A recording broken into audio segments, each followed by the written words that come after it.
ಕದನ ವಿರಾಮ ಬೆನ್ನಲ್ಲೇ ಟ್ರಂಪ್ ಮತ್ತೊಂದು ಶಾಕ್ ಅನ್ನು ಕೊಟ್ಟಿದ್ದಾರೆ. ಇರಾನ್ಗೆ ಸಹಕಾರ ನೀಡಿದ ದೇಶಗಳಿಗೆ ಡೊನಾಲ್ಡ್ ಟ್ರಂಪ್ ಶಾಕ್ ಅನ್ನು ಕೊಟ್ಟಿರುವಂತದ್ದು.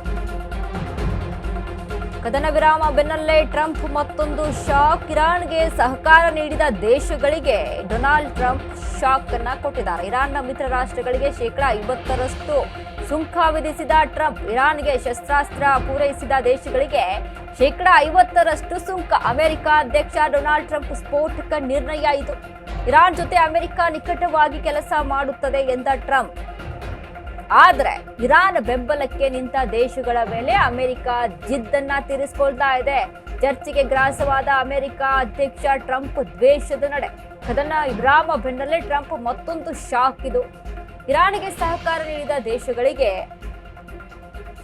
50% ಸುಂಕ. ಅಮೆರಿಕ ಹತ್ರ ಇರುವಂತ ಬಲಿಷ್ಠವಾದಂತ ಅಸ್ತ್ರ ಅಂತ ಅಂದ್ರೆ ಇದೆ ನೋಡಿ. ಹೀಗಾಗಿನೇ ವಿಶ್ವದ ದೊಡ್ಡನ್ನ ಅಂತೆಲ್ಲ ಮಾತನಾಡೋದು. ಈಗ ಇರಾನ್ಗೆ ಯಾವ್ಯಾವ ದೇಶಗಳು ಸಪೋರ್ಟ್ ಅನ್ನ ಮಾಡ್ತು, ಶಸ್ತ್ರಾಸ್ತ್ರಗಳ ಪೂರೈಕೆ ಮಾಡ್ತು, ಪರೋಕ್ಷವಾಗಿ ಯಾವ್ಯಾವ ದೇಶಗಳು ಸಾಥನ್ನ ಕೊಡ್ತು ಇರಾನ್ಗೆ, ಇದೆಲ್ಲವೂ ಸಹಿತ ಆಂತರಿಕವಾಗಿ ಅಮೆರಿಕ ಗಮನಿಸಿರುತ್ತೆ.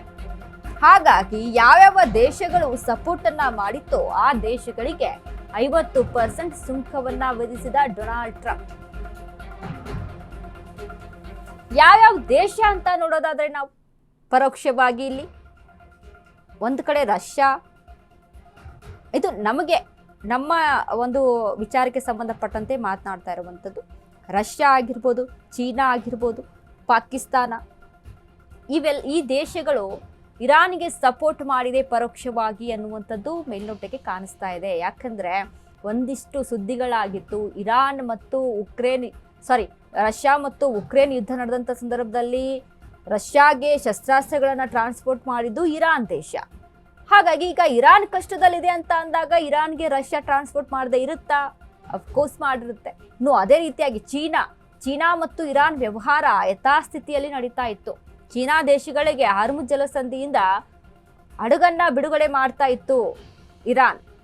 ಹಾಗಾಗಿ ಅದು ಕೂಡ ಒಂದು ರೀತಿಯಾಗಿ ಅನುಮಾನ ಇರುವಂಥದ್ದು. ಇನ್ನು ಪಾಕಿಸ್ತಾನ ಒಂದು ರೀತಿಯಾಗಿ ಪರೋಕ್ಷವಾಗಿ ಸಹಾಯ ಮಾಡಿದೆ ಅನ್ನುವಂಥದ್ದು.